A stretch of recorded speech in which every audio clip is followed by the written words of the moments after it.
Welcome to the Otherweb. Our guest today is Sam Keller, a Harvard alum and tech industry veteran who co-founded the Gen AI Academy with a unique mission to empower individuals of all ages to become AI trainers, leveraging AI tools not just for learning, but for earning income, gaining skills, and serving their communities. Sam, welcome to the show. Hey, thanks, Alex. It's really good to be with you. Thank you for joining us. So it seems like the entire world is shocked by the appearance of AI on the scene, and they don't quite know what to do with it, but you have the answers. You're teaching people how to use AI. Can you share with us what you've seen so far? Sure. Well, it's not only that I'm teaching folks, but more so, believe it or not, that my 12-year-old son has been doing so. So the basic story is that my 12-year-old boy, Kaz, back in February, discovered ChatGPT through some YouTube video, brought it to my attention. My kid has always been pretty tech savvy, much more so than me. So together we learned how to do it, him being much more adept. And then he had the idea that not only could he help me and his mom learn how to use it, but he could help others too. And back then he wanted to earn money to upgrade his computer. And so we put a message on Nextdoor, the software platform that connects neighbors. And we were flooded with interest such that my boy first taught some classes here in our dining room with people paying $20 each. They all sold out right away. He did 7 classes like that. Then he started using some of his revenue to rent the boardroom at our local community center. Little kid with about 12 paying participants in each of those classes, all selling out right away. A bunch of these folks asked if he could do it virtually. So he's taught a bunch of Zoom classes with people dialing in from all over North America, Europe. So my son has done a total of 24 classes with 229 people, ranging in age from the youngest being 10, the oldest being 91, and the vast majority being senior citizens. All right. Well, I want to get into the business side of this in a second because this sounds fascinating to me.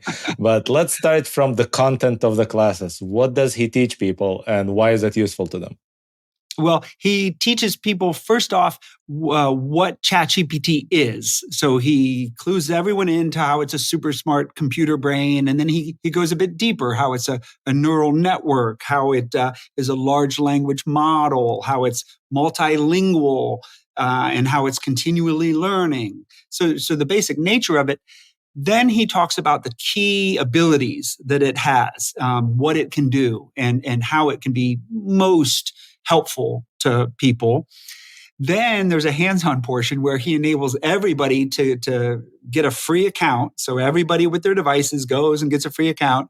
Then he does a demonstration of those key uses. So basically, he first gets the whole classroom. And again, sometimes there are 3 generations in one class: kids, parents, grandparents.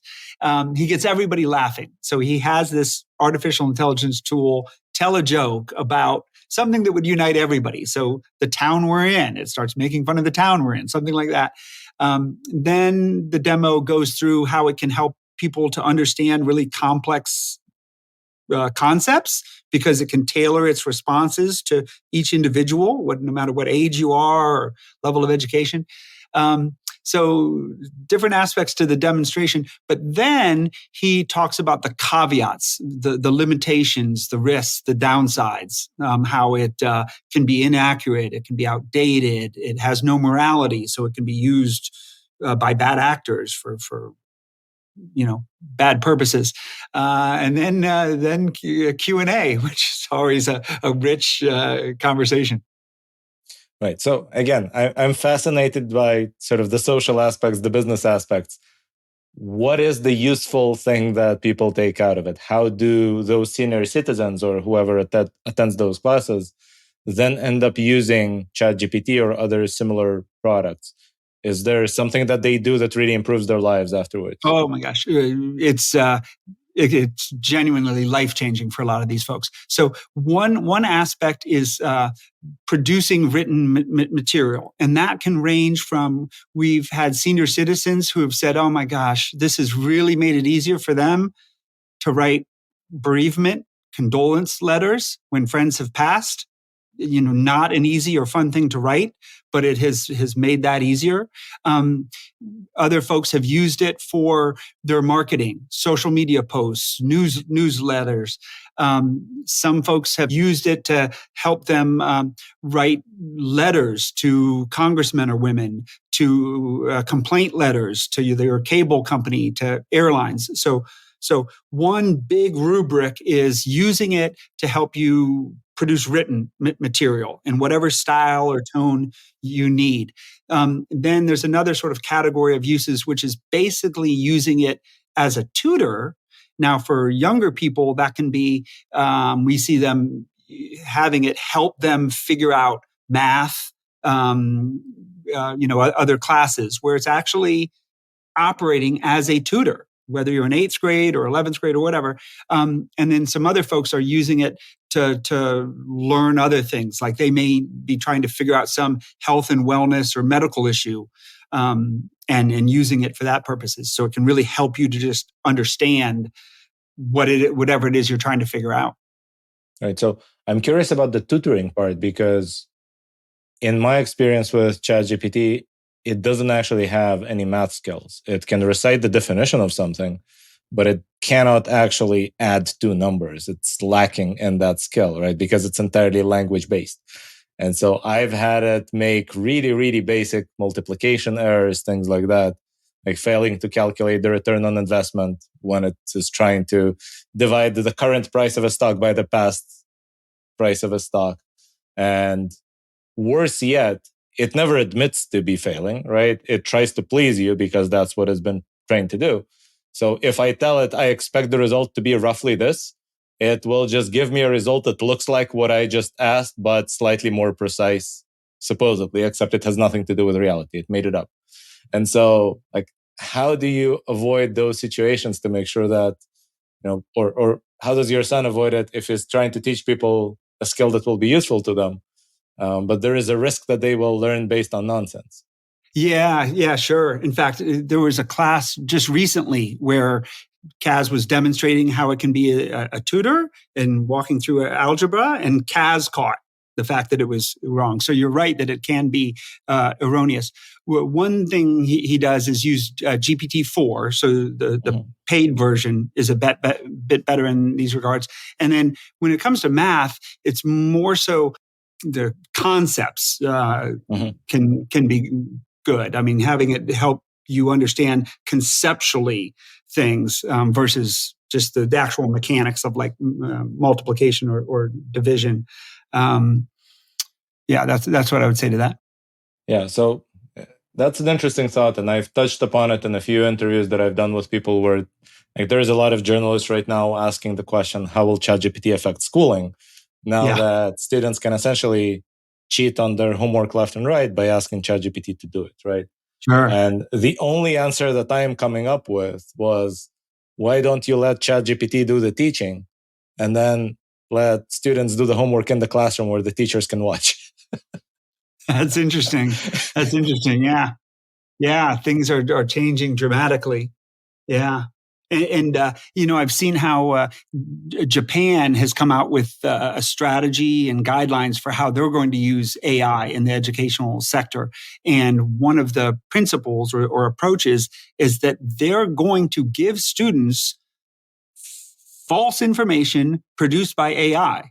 And students will learn the skills of recognizing inaccuracies and how to catch things that are erroneous produced by AI. I mean, that's kind of where we're headed, is people really needing that skill. Yeah, that said, I don't think that false information produced by AI is different than false information produced by humans. So they might as well be training people on BuzzFeed, right? Yeah, for that matter. Good point. All right. So I'm curious, you see this kind of progressing. He's getting more and more people involved. Obviously, there is demand for this. Where do you think this is going, both from the perspective of Kaz's business initiative and from the perspective of the demand that people have? Do you see this kind of becoming more universal, that everybody has to learn these things because it's just going to be impossible to live without them?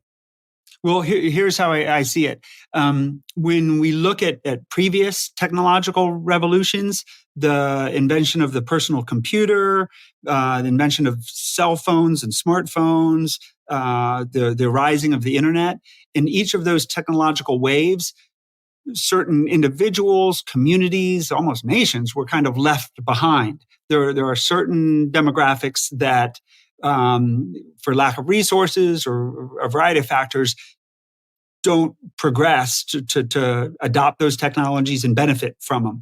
And I think that is playing out with this wave of generative AI that's sweeping through human society. And in particular, there are older folks who, in their life experience, have seen and experienced or witnessed exactly what I just described, what's happened in those technological revolutions. And there are many of them who don't want to be left behind with this one. So that's what's giving a rise to a lot of the demand. When it comes to people in like their 20s and 30s, they're much more inclined to just go to YouTube and figure something out. But for this older generation, that's where we're finding the demand of wanting live instruction, hands-on training, whether it's in person or virtually. And especially with COVID, that's given rise to demand for live training where we can actually answer your questions and give a little more hand-holding. But that's that demand. And what I've come to perceive with my 12-year-old teaching, 24 classes, making almost $5,000, is part of how we can ensure that no community is left behind is by providing this entrepreneurial opportunity, the modern day lemonade stand to young people. Right. But it does seem like, at least what you've described so far, the use cases that he's teaching people, it's not like they are things that are necessary for their survival in the modern world. They are time-saving, they are useful, but we haven't gotten to the point yet where there are things you cannot possibly do without this skill, and therefore everybody who hasn't acquired the skill yet is going to be left behind. Are we going to get to the point where you cannot acquire a passport from the US government without using ChatGPT somewhere along the way? Let's hope not. But my perception, being here in the San Francisco Bay Area and interacting with a fair number of folks dealing in the tech sector and AI and so forth, with big tech companies and small, is that AI is going to just kind of permeate almost everything digital. It's going to be almost like the internet. But I don't think that's necessarily going to pose such a barrier to folks, just as there's these kind of helpful chat bots available, everything to assist. Hopefully it'll make things easier for folks. And that's what I'm trying to figure out. Is this more of a barrier and we need to teach people defensively to make sure they don't get left behind? Or is this a great opportunity where from now on, essentially everybody can figure out anything as long as it involves words, right? Yeah, exactly. Well, I think there's the real opportunity for the latter, and that's where we're finding folks that just want to be able to catch the wave and not live in a way in which you're intimidated by this thing, ChatGPT and AI that everybody's talking about, but that you've gotten past that intimidation, you've gotten past that fear, you're acquainted with it, and now you have the sense of relief or joy that, oh my gosh, I can do this. Right. So now switching back to the point that we postponed earlier, which is, what does this look like as a business?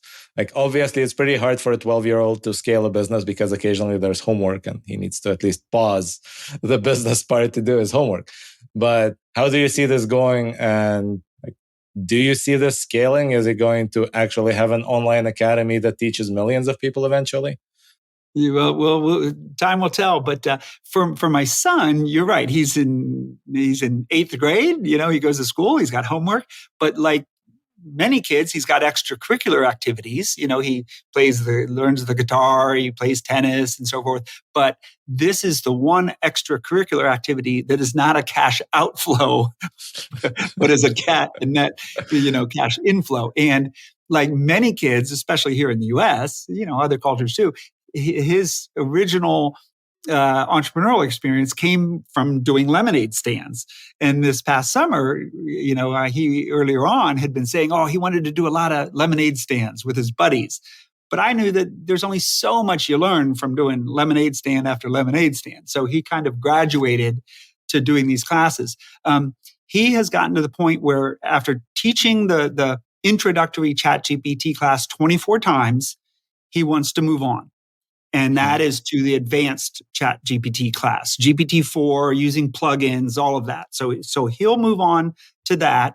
And he's now, believe it or not, serving more B2B clients. So for a local business in our area, husband and wife team, they engaged him, came over here to our dining room table, as that you see in the background, and got his one-on-one assistance to how they could use it for content generation, their newsletter, their social media posts, but in a way that was still consistent with their voice, their tone, their brand. There was also a senior tech executive who attended his class, but this gentleman does internal communications for one of the big tech companies. He writes emails to the employees on behalf of the senior execs.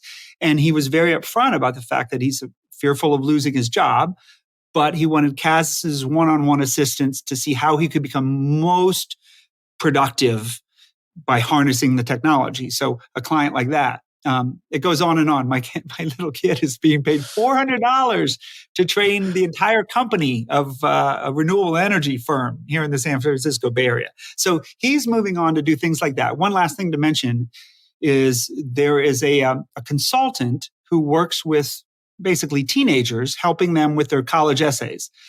The consultant has a client who's really stressed about her essays.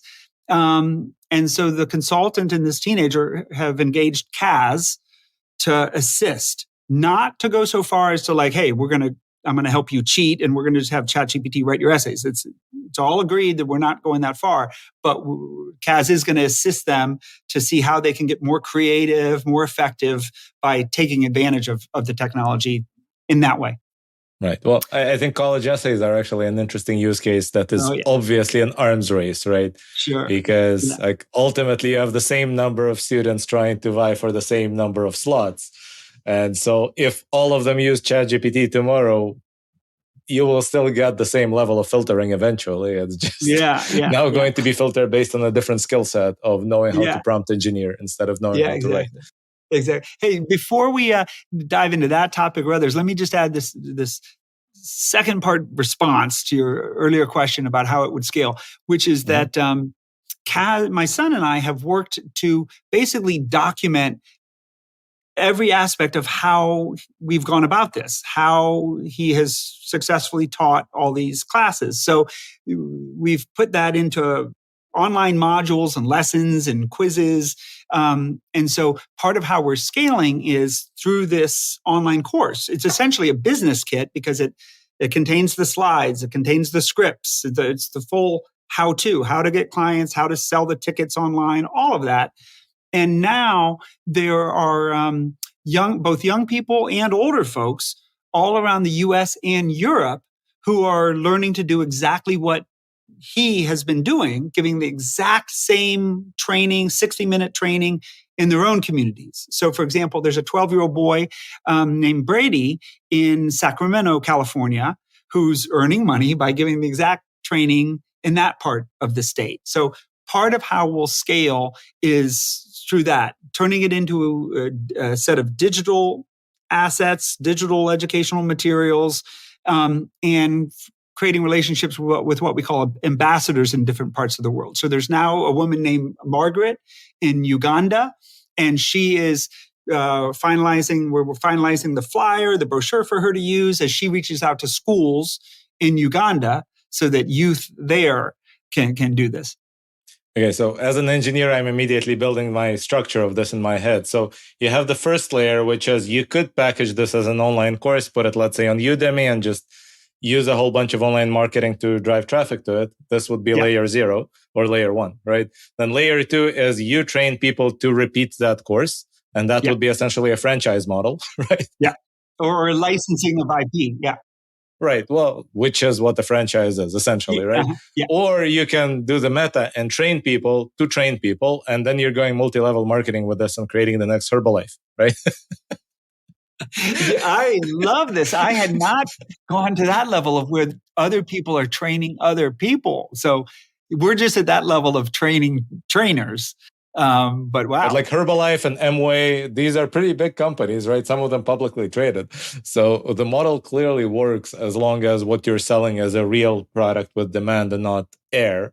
Yeah. If you're selling air, then it becomes a pyramid scheme. But Amen. Amen. No. Honestly, part of what makes this so fulfilling for my son and me, and it's the best father and son project we've ever had, is the effect that the training has on people. And that, we're by and large serving people who are getting their first exposure to ChatGPT. And so many of them are coming in with a sense of intimidation or fear. And in some cases, it's quite understandable. Relatively older folks that are screenwriters or editors, that do feel threatened. They come in and after an hour feel like they have gained such newfound skills that can be useful to them in so many different ways that there's a lot of value there, and it's pretty fulfilling to witness over the course of an hour. Yeah, no, that really sounds like, again, something there's a lot of demand for. So I'm sure it's really useful to people. I'm wondering, now that I mentioned the 3 pure layer kind of models, thinking what is the model that would be most common in Silicon Valley where you're from? And it seems to me like what most Silicon Valley entrepreneurs would do when they're looking at the market that looks like the way you describe is instead of teaching people how to use this thing if it's hard to use, they would create a product that is a layer on top that makes it easier to use.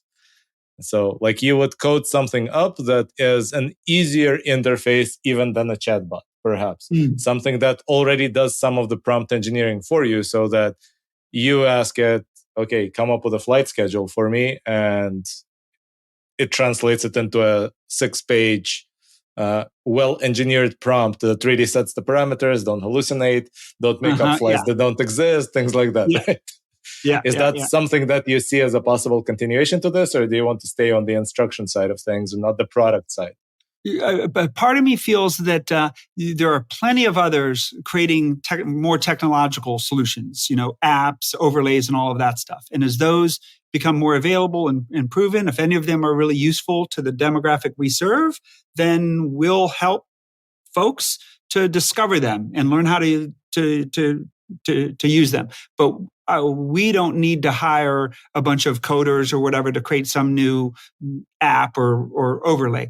The only thing we've really done in this regard is that for the executive client that my son worked with, who was trying to figure out how he could better retain his job in internal communications by harnessing ChatGPT, Kaz basically turned ChatGPT into what he calls Writer GPT. And it's basically a series of prompts and subprompts that cause ChatGPT to take training data in the form of one's writing samples and learn and learn and learn to where it's after 2-3 writing samples, say 33% trained. And then it's after 5 writing samples, it tends to get up to like 70% trained. What we're finding is that within about 8 writing samples, it's 100% trained, and then it can produce written material completely matching the style. Kaz originally developed this using his own writing pieces, and it quickly fooled his dad to where I could no longer tell, all right, is this something you wrote for school or is this not? All right, I'm fooled. But then Kaz tested it out with all of the publicly available AI detectors online, and it fooled all of them. So he then turned it over to his client, and now his client is able to train it to write in a way that's consistent with that corporate style. So that's, I think, the closest we've gotten to creating our own tool to make things easier. Is that Kaz was able to train the individual. Here's how you use the prompts and subprompts. Here's how you give it your writing samples as training data. And now you can have a ChatGPT that can write perfectly in your style. Right. Well, it does sound again like an example of something that could be productized so that you don't need to be the one training the prompt, right? But there's some sort of a UI on top with a different name that just calls that calls OpenAI APIs under the hood. But I'm also curious now that you describe it, like obviously homework for school is one issue where this is going to be a problem, but I can see why writers are on strike in Hollywood, right? Yeah. Amen. Amen. Amen. And my son in his little YouTube channel, he's got a video there in which he doesn't give away sort of the prompts to enable the whole world to do this, but he basically walks people through this exercise of how he turned it into Writer GPT and how it came to fool the AI detectors. But the conclusion, as he says, quite rightly, I think, is that it all comes down to one thing: ethics. Well, in this case, it's ethics and potentially copyright once you get to a certain point. But, yeah, sure. Because if you train something on the writing samples of a particular person and then you start lifting their style, passing it as your own, well, you didn't lift any particular paragraph, but are you violating their copyright by essentially copying their whole persona? I would certainly think so. Yeah. There's a good argument to be made for copyright law to be expanded to cover that. But amen. I don't think now it would. But that's the other thing where if you train it on your own style, I guess that diminishes the chances of this happening. But in general, with GPT essentially not having access to its training data during inference, right? It could very well just recite entire paragraphs of stuff it has seen in the past and decided this is good writing. Right, which would result in completely plagiarized pieces. I think we've seen that with, I think last year, CNET published a whole bunch of articles that were actually written by ChatGPT for about 3 months. And then they fessed up to it in January. And it turned out that almost everything they published was plagiarism. Wow. So yeah, those tools they're growing pains. Yeah. Amen. Amen. Right. So what other thoughts do you have in general on where this is going? How is this going to progress? What role do teenagers have to play? Because it seems like they are the ones with the most desire and time to tinker with this stuff. Yeah. Well, I would love to see a world in which young people are gaining entrepreneurial experience by helping to ensure that no community is left behind. They're getting experience teaching, communicating, being a leader, serving their communities. And in so doing, they're helping folks, benefit from these technologies, catching the wave. And young people, rather than, being fearful of whether they'll be able to get a job as AI becomes more influential, have the confidence that not only could they get a good job, they can create jobs because of this entrepreneurial experience they're getting. So I would like to see human culture evolve to where this is really viewed as like the modern day lemonade stand. Right. Well, the modern day lemonade stand would be a great first step. But the question is, can this go beyond? Because it seems like there's more demand for knowing how to use tech than there is for lemonade. Oh, yeah. Amen. Amen. Yeah, exactly. Exactly. And I should also say that another thing I hope to see more of is that as we began to make our online course, our business kit available, some elders asked, man, is this just for young people? And, obviously we then realized that, well, if 12-year-olds can teach this material, obviously older folks can too. So there are several senior citizens who are also becoming ChatGPT trainers, serving primarily their own demographics, seniors helping seniors.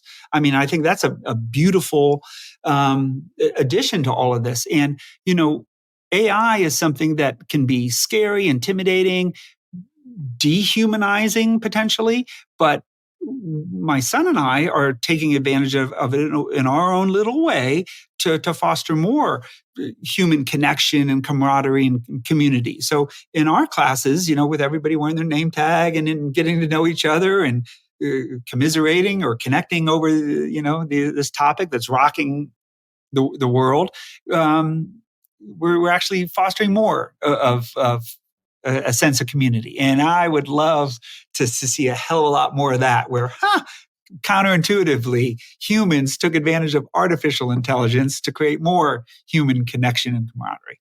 Yeah, that would be very ironic, because it seems like right now humans are drifting towards not interacting with other humans. So if AI can make us interact with each other, that would be quite the revolution. How about that?